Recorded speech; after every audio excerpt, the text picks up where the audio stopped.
In this tutorial, you'll learn the smart way to use Adobe Illustrator to trace images. Notice I'm using Adobe Illustrator CC, which stands for Creative Cloud, but this also works with Illustrator CS6 on both Mac and Windows. I'll click the Adobe logo to close the splash screen, and let's compare the image on the left, which is the original scanned sketch, with the image here on the right, which is the traced image. I'm going to switch to the Zoom tool, and notice you can press the letter Z to switch that tool as well. I'm just going to drag a zoom rectangle around the face on the left, just so you can see the pixels, i.e. these bitmapped images that you see for the face here. I'm then going to double click on the hand tool to fit both artboards in the window, and again I'll press Z for zoom, and I'll drag a zoom rectangle around this image on the right, and you can see that's the actual traced images known as a vector image, which has lines and curves. So this will print razor sharp no matter how large you make it. I'll double click the hand tool, and let's take a look at how you would change the scanned image into a traced image. So this image that you see on the left was simply placed using the File Place command. So it's just a matter of making a new document, choosing File Place, and then placing the image. And then once you select it with the selection tool that you see here, you'll see up here in the control panel that's the actual image, and it's at a low resolution, but it works pretty well in this instance. And then there's a button here for image trace, and just to the right of that there's a pop-up that has image trace presets. So for example, since this is sketched art, if you choose that preset, you'll see that as the little progress bar goes by there, it's now changed that into a sketched image. It's now a vector image.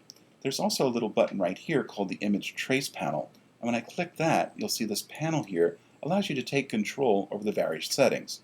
One of my favorite features is you can press the little eyeball here to view the source image, so you can see if the fidelity is correct. In other words, the artist has certain strokes in here, as you can see some details in the dress are being missed. So there are various scrubby sliders right here, and that's a technical term, for when the pixels are darker than the threshold value, they'll be converted to black. And sometimes, less is more, you might bump that up a bit. But really what's needed here to preserve the fidelity is down here where it says noise. Reduces the noise by ignoring areas of the specified pixel size. A higher value means less noise. So if I drag this to the left, watch over on her dress here, now you can see some lines are starting to come back there. I'm going to pull that down to around 3 or 4 or so. And you'll notice that if I press and hold this eyeball here, you can see that is closer to the original image there. So some of that, you might want to leave behind, or you may want to preserve it. You can always expand the image by clicking the expand button here, and then you have all the power of Illustrator to take control over these little anchor points and perhaps edit parts of the image. Now let's look at another example. I'm going to click on this snow border here so you can see another example of how you might use image trace. I'll just move this over to the side. Again, I need to make sure that I select the image. And notice that there's a white background here. Again, I'm going to use the image trace preset, and in this case I'll again use the sketched art preset. And you'll see that as the progress bar goes by, it actually knocks out the background because of this command right here where it says ignore white. That means it sets the white fills to none, and that's a really useful way of getting rid of the background. And then if you want to further paint this image, you might first expand it by clicking the expand button. And then you might use, for example, the live paint bucket tool over here, so that you're then able to make this into a live paint object. So for example, if I click on this, then I can paint using the swatches panel over here. Notice this is no longer a live image trace document here, so I'll close that. So you're free to pick any colors that you want. For example, if you want to add some brown hair here, you have to be careful not to click on the stroke of the image. And then rather than switch colors here manually, I can simply tap the right arrow key on my keyboard until the color that I'm looking for appears. So for example, I want to paint the face there. You can see the little pointer shows me where it's going to paint, and perhaps I want a red scarf here instead of black. You can see how I can paint that. So you just advance to whatever colors you want to work with. And perhaps for the glasses here, I might use the blue, a little light blue there, and you can see there's different parts that you can paint there. So using live paint with live trace is a very powerful feature. One last example I'd like to show you, I'm just going to start from scratch by using from the File menu the New command. And I'm just going to accept the defaults here for a print profile, just to get a blank sheet of 8.5 by 11. And I'll use from the File menu the place command. And in this case, I'm going to bring in a scanned signature, and I'll leave that as a live link, and I'll just click here so you can see there's a signature, and I'll zoom in so you can see that better.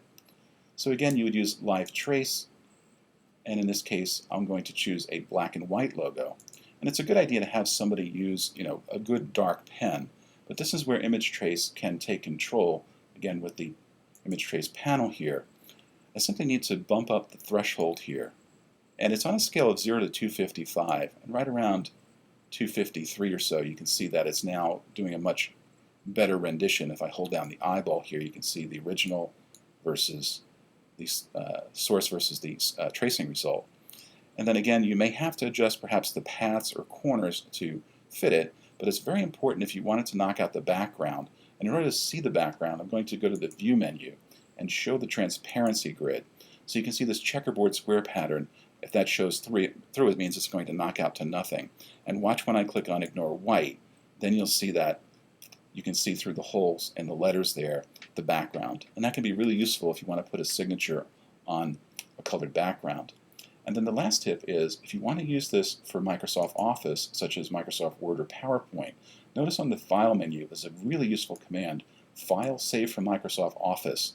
This will save a properly formatted PNG file, and I'll just call it signature. And then you can place that wherever you want it, and then that can plug and play with Microsoft Office. I'll go ahead and click Save, and I'm going to switch to Safari just to mention there's also a free Adobe Ideas product here that you can download for iPad that allows you to use perhaps a stylus like the Adonis Jot Touch perhaps, or your finger, so you can actually draw images on a touch surface such as an iPad, and then that can be opened inside of Adobe Illustrator just by saving it to your Creative Cloud workspace.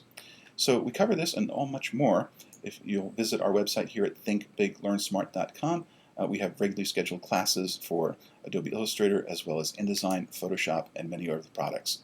So if you're seeking certification perhaps for the Adobe Certified Associate or Expert exam, we'll be happy to help you achieve Adobe certification.